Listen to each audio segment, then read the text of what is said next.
नमस्कार दोस्तों, आप एचएबी न्यूज़ देख रहे हैं। दोस्तों पता है कि एचएबी न्यूज़ शुरू से ही शिक्षक बहाली को बड़ी प्रमुखता से उठाया है।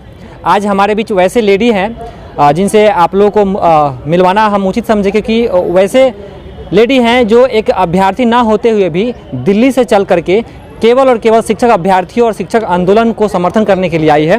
आइए जानते हैं उनसे कि क्यों शिक्षक आंदोलन को समर्थन कर रही है, ऐसा क्या उनका पर्पज़ है और क्या एम है। जी मैम, सबसे पहले तो आपके चैनल के सभी दर्शकों को मेरा नमस्कार है। मेरा नाम प्रीति नंदिनी है और मैं बिहार के रोहतास ज़िले से हूँ। बिहार का जो अभी हालत है देश भर में, जिस तरीके से बिहार को देखा जाता है, उसके लिए सबसे बड़ा कारण जो है बिहार की शिक्षा व्यवस्था है।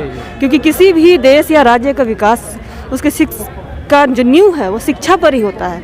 और हम देखते हैं कि हर इंडेक्स में बिहार पिछड़ा हुआ है। और अभी यूनिसेफ का जो डेटा आया था उसमें भी हमने देखा कि बिहार में शिक्षा के क्या हालात हैं। इसलिए खास करके मैं बिहार में शिक्षा का मुद्दा है, शिक्षकों का मुद्दा है, उससे अपने आप को जोड़ कर रखती हूँ और उनकी समस्याओं को भी समझती हूँ कि शिक्षा बच्चों के लिए तो ज़रूरी है ही, छात्रों के लिए तो ज़रूरी है ही, लेकिन वो शिक्षक जो अपनी सारी पढ़ाई पूरी करके, सारे क्वालिफिकेशन करने के बाद, सारी प्रक्रियाओं को पूरा करने के बाद जो बहाली है उनको सालों साल तक लटका के रखा जाता है सरकार के द्वारा। सरकार के अंदर बिल्कुल भी गंभीरता नहीं है कि किस तरीके से अपने राज्य में शिक्षा व्यवस्था को दुरुस्त करना है।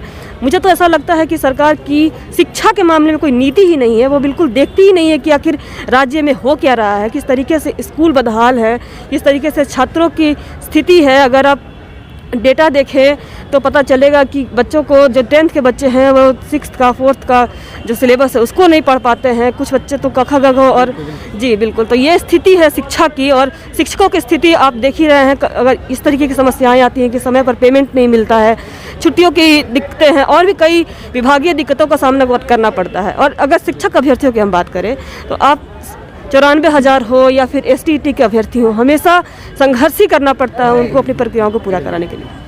ऐसा है कि बिहार में 94,000 शिक्षक अभ्यर्थियों की जो बहाली चल रही है वर्षों से चल रही है। वैसे में 38,000 शिक्षकों की चयन भी हो गई है और 38,000 में से 3800 अभ्यर्थी भी आंदोलन के लिए नहीं पहुंचे हैं। और आप एक अभ्यर्थी ना होते हुए भी इस आंदोलन को समर्थन करने आए हैं, तो क्या कारण है और उनको क्या कहेंगे आप?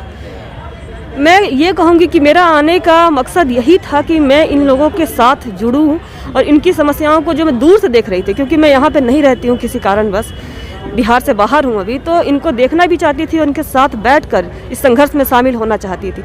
मैं जानती हूँ कि 38,000 लोगों का चयन हुआ है और सभी लोग यहाँ नहीं आ सकते हैं, लेकिन मैं ये ज़रूर अपील कर रही थी यहाँ आने के पहले कि ज़्यादा से ज़्यादा अभ्यर्थी गर्दनी बाग में धरना देने के लिए पहुंचे, ताकि सरकार को दिखे कि कितनी बड़ी एक संख्या है युवाओं की जिनको अभी रोजगार में लगे रहना चाहिए था, अपने स्कूल में, विद्यालय में बच्चों को पढ़ाना चाहिए था, वो सड़क पर बैठे हुए हैं क्योंकि सरकार ज्वाइनिंग नहीं दे रही है। मेरा ये सवाल है सरकार से कि जब सारी प्रक्रिया पूरी हो चुकी है तो आखिर ज्वाइनिंग लेटर देने में उनको क्या दिक्कत है। और जब सरकार ये बात करती है कि काउंसलिंग की प्रक्रिया बची हुई है और डॉक्यूमेंट वेरिफिकेशन की प्रक्रिया बची हुई है, तो आखिर प्रॉब्लम कहाँ आ रही है। आप पंचायत चुनाव का बहाना करते हैं, लेकिन जब दूसरे चरण की काउंसलिंग हुई उसके बाद ही बहुत समय बचा हुआ था। अगर सरकार की नीयत साफ होती तो वो उसी बीच में तीसरे चरण की काउंसलिंग करा सकती थी और पंचायत चुनाव के बाद नियुक्ति पत्र दे सकती थी।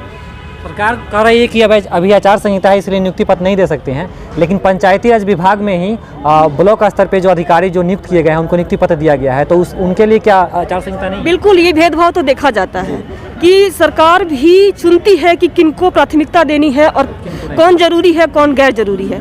तो इससे साफ होता है कि शिक्षक और शिक्षा बिहार सरकार के लिए कोई मायने ही नहीं रखता है, तभी वो इस तरीके से अनदेखा कर रहे हैं। हम 3 दिन से लगातार बैठे हुए थे, आज चौथा दिन है। आज भी हम सभी साथी मिलकर के अपनी शांति व्यवस्था के साथ अपनी बात सरकार तक पहुंचाना चाहते थे, लेकिन सरकार ने हमें परमिशन नहीं दिया है, इसलिए हम यहाँ एकत्रित हैं।